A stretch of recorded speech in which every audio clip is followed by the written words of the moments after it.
today's calendar. And I know my book is here. Yeah, pretty off. But I'll try my best to explain. Y'all can read it as much as you like, but I'll do my best at explaining it best I can. And what this bill is, I talked to Commissioner Kane early on, and we've had several discussions about a work release program through the Department of Corrections, similar to what they have done or what was successful in Louisiana. We looked over that and we looked over that. And so what we did, we took some of what they did in Louisiana, as well as what Sheriff Brian Bailey did, that has been real successful in Rankin County, and put to do together. And we've also involved Mississippi prison industries in this as well. And basically what this does is that it allows the commissioner, it's a pilot program, and it allows the commissioner to designate 25 of the inmate that has been through job training through MDOC to go out and work every day at the cost of whatever the employer is paying current people who work there. 50% of this money that's earned by the inmate will go into a fund that they can use, that they will have access to upon parole or release from MDOC. 25% of that will go towards fines and fees that they may owe to courts or whoever they owe outside. You know, they have to pay when they get out anyway. 10% of that will go to MPIC for transportation and other administrative costs. And 15% they will be able to spend at the canteen at their discretion. And I've talked to Commissioner Kane, he likes this. And this is an opportunity for those people who are getting out in the next 2 years, within the next 2 years, to start working on employment and hopefully continue that employment when they get out. Because we realize that these people are going to get out. And they have had this job training while they're getting the opportunity now to put this job skills to work in a real life situation. And so that's basically what this bill does. And I'm just trying my best, you all, to get as many people as we can off of the taxpayers back in Mississippi that we have given all these training opportunities to, and get them back on the tax rolls. That's basically what this bill does. So I yield to any questions if there may be any. Senator Warren, I have one question. Yes, ma'am. I'm supportive of the bill and I appreciate your hard work on this. And I have not read it, so I'm just assuming that in here, does it spell out the criteria for what those 25 have to do to make the list? Or it does, okay. and this also to satisfy that those people, I think it's what's that bill, section 90. It spells like all of the crimes, like murderers and that are not eligible, and all that. right? None of those people are considered. What section is this in? Well, what section of the bill does it talk about what crimes are? Okay. Okay. And then also, what section does it kind of outline the criteria by which they can be approved for the program, or is that all right there, section 2? Okay.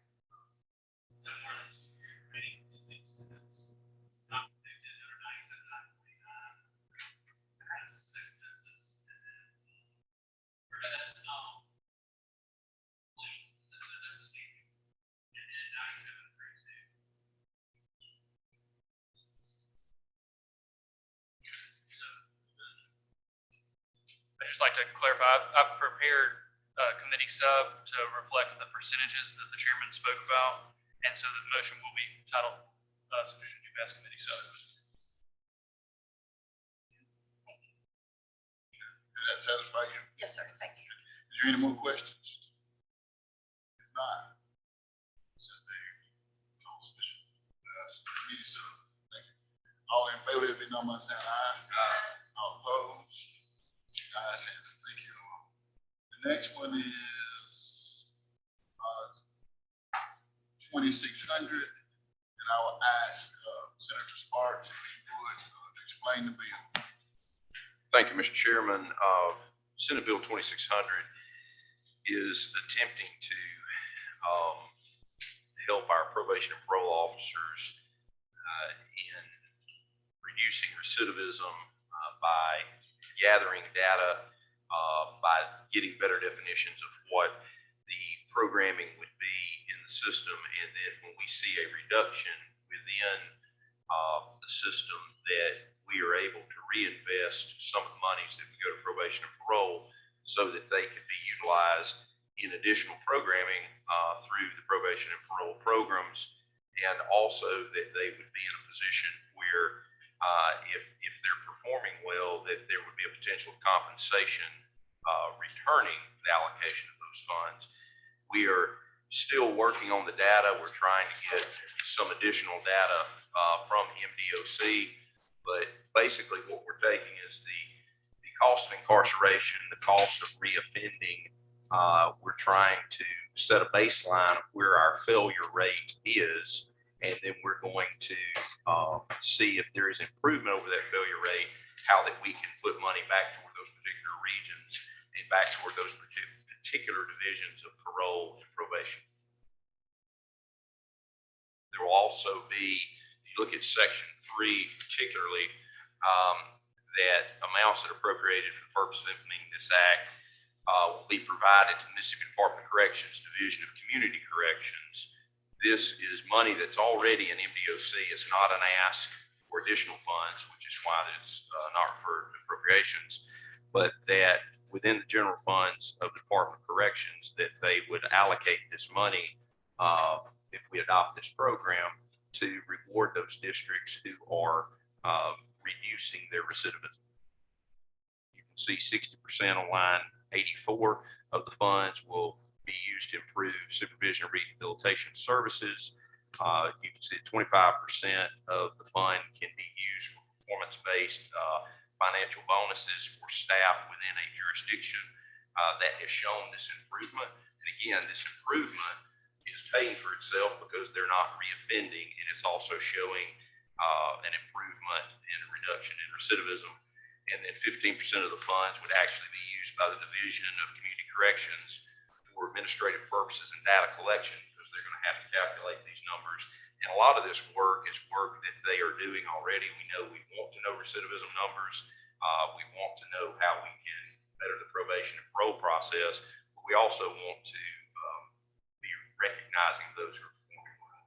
That's an explanation of the bill. Mr. Chairman, I would yield any questions. Any questions to Senator Sparks?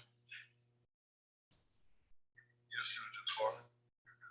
Thank you, Mr. Chairman. So you said this will not cost an additional appropriation or amount, or? Well, the idea in the bill is that this is money that is already appropriated into the general fund of the Department of Corrections, that they would be able to reallocate back to the Department or the Division of Community Corrections within their department. The reason I asked, I'm looking on line 79, it says funds will be moved from the general fund to the MDOC Division of Community Corrections. So I just didn't know if that was an additional appropriations, or should it say from the amount appropriated to MDOC, or I just wanted to clarify that. Certainly, and that is the intent, and that may be a terminology that needs to be cleared up, that it's the general appropriation of the Department of Corrections. I'll leave that to the discretion of the chairman. If you think that needs to be done, then that's fine. If can we just take that up as a amendment here? Well, and I'll be honest, I'll be glad to offer an amendment to put a reverse repealer in this bill, which that way we have more time to digest, and if that language needs to be addressed, we can do that, if that would be acceptable. That's fine. If that's what. At the appropriate time, I would make that motion, Mr. Chairman. Thank you. Is there any other questions to Senator Sparks?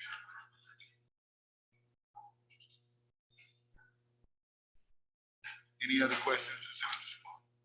If not, Senator Sparks.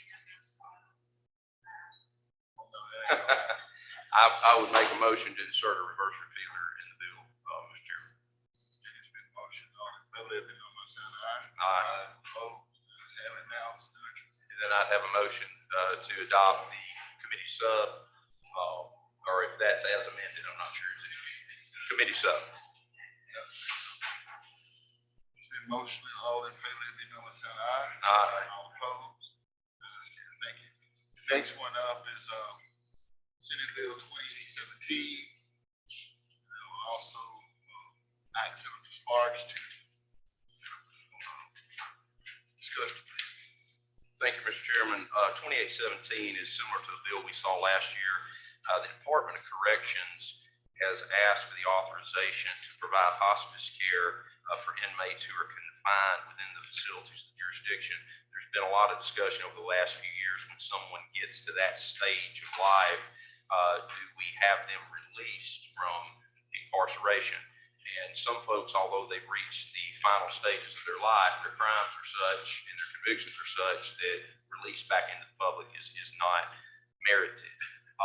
Within the Department of Corrections, the commissioner believes that they can train actual inmates to give a heightened level of care to people who are in their final months and weeks, and we give them the exception because generally, to run a hospice, you have to have different criteria on the outside, but particularly that the Department of Corrections may provide hospice care services to inmates confined in facilities under the jurisdiction of the department as authorized under Section 1 without a license issued under this chapter. So it is actually a way to offer some compassionate care at the end of life for someone whose life is going to end within the Department of Corrections with MDOC inmates assisting. And I will take questions, Mr. Chairman. I would like to speak on that just briefly, but this is something that Commissioner Kane has been advocating for since he's been here.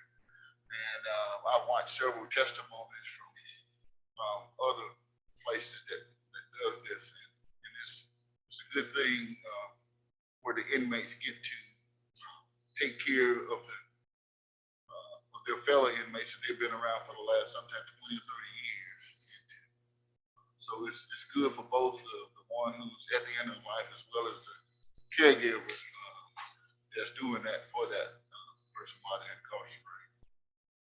So are there any questions to Senator Sparks? There's no questions, Senator Sparks. Title sufficient to pass. It's been motion, all in favor, let it be known by sign of aye. Aye. All opposed? Senator DeBarge.